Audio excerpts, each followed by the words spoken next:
Let's be real, in the world of UFC matchmaking there are no coincidences. There's only strategy. So when the most dominant fighter of a generation retires, leaving a new, undisputed champion to rule the heavyweight division, you expect the torch to be passed. But when that retired legend, Jon Jones, suddenly starts teasing a comeback the moment the new king, Tom Aspinall, is settling onto his throne, you have to ask questions. The timing feels just a little too perfect, a little too strategic. This wasn't just a sudden itch to fight again.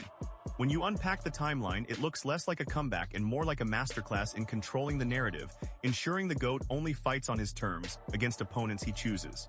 To really get what's happening, you need to see the chessboard. On one side you've got Jon Jones, the GOAT. A guy who ran through the light heavyweight division for a decade, took 3 years off, and then walked right through Cyril Gane to win the heavyweight belt like it was nothing. His resume is, on paper, almost flawless. After he won that belt, the epic fight was set, Jones versus Stipe Miocic, the most decorated heavyweight champ in UFC history. It was the legend versus legend fight, a perfect final chapter for two icons. But then the story took a turn. Jones blew out his pectoral tendon, a brutal fight-canceling injury, and the entire division hit the pause button. While Jones was on the shelf, a new force was rising. The UFC, needing to keep the division alive, set up an interim title fight between the terrifying Russian slugger Sergey Pavlovich and Britain's own Tom Aspinall at UFC 295. On just 2 weeks' notice, Aspinall did what many thought was impossible. He starched Pavlovich in just over a minute, wrapping that interim belt around his waist and announcing himself as the most dangerous new player in the game. The path seemed obvious. The old king versus the young lion, Jones versus Aspinall. A unification bout was the only fight that made sense. It's the fight for legitimacy for the future of the division, and it was the fight every single fan was screaming for. But that's not the story we got. Instead, we got a retirement, silence, and what looks like a masterclass in avoidance. After Aspinall's incredible win, the division was stuck in a weird limbo. Jones eventually fought and defeated Stipe Miocic, but then announced his retirement in June 2025, vacating the heavyweight title. With Jones gone, Tom Aspinall was rightfully promoted to the undisputed heavyweight champion. The division finally had a new, active king. Aspinall, doing exactly what a champion should, was ready to take on all comers. The logical next step was for the UFC to book his first title defense, solidifying his reign and getting the division moving again. So what did we hear from the newly retired Jon Jones? For a few weeks, not much.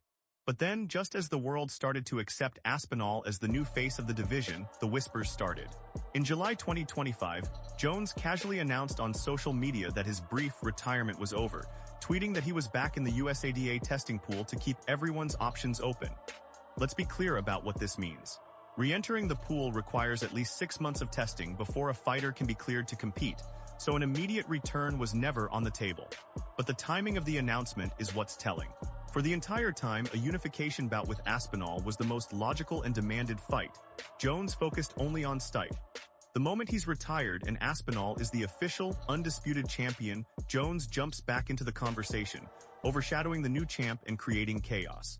He waited until the biggest threat to his throne was officially crowned, then decided to unretire, ensuring he could control the when, where, and who of his next fight, all while avoiding the man who was the mandatory challenger. This doesn't feel like a coincidence. It feels like a calculated move to steal the spotlight and avoid the most dangerous fight. Look, if this was the first time something like this happened, you could maybe write it off.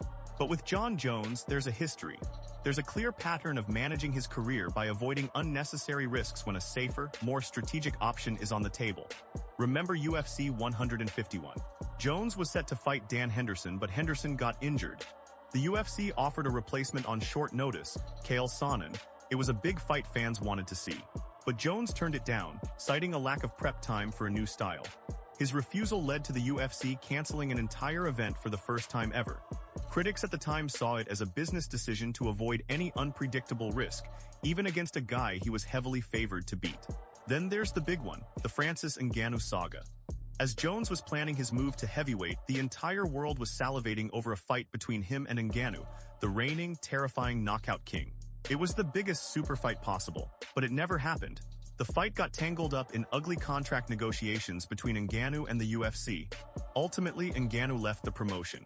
By the time Jones finally made his heavyweight debut, the most dangerous man on the planet was gone, and the title was vacant.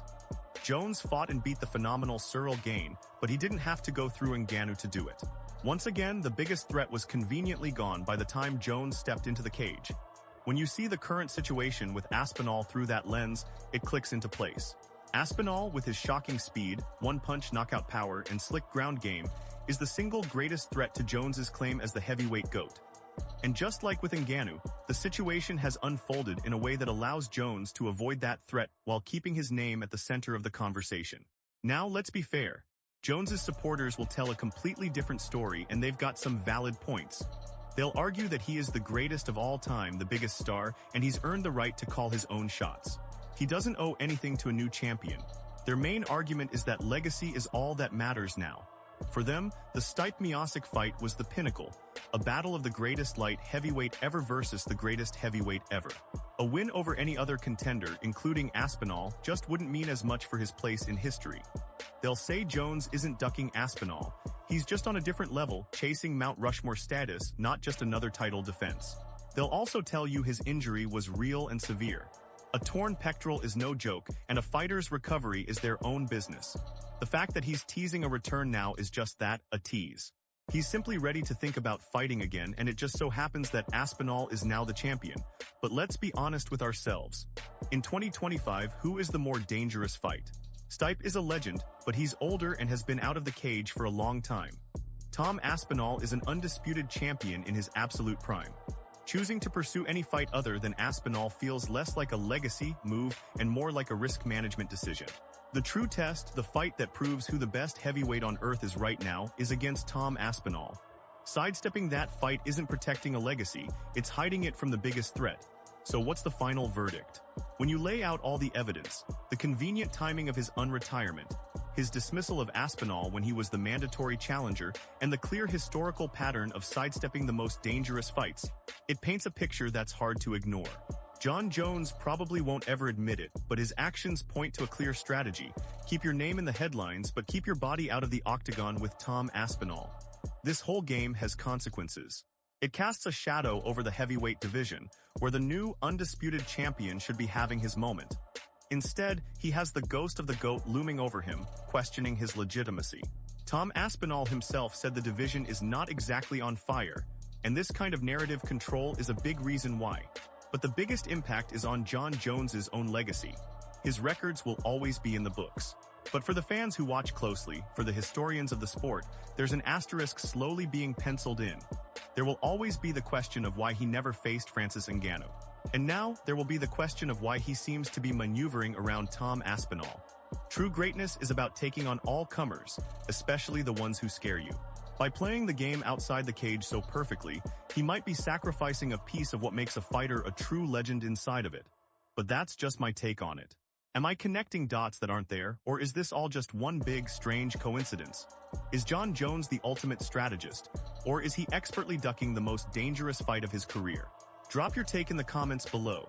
And if you want more breakdowns that go beyond the headlines, make sure you like and subscribe.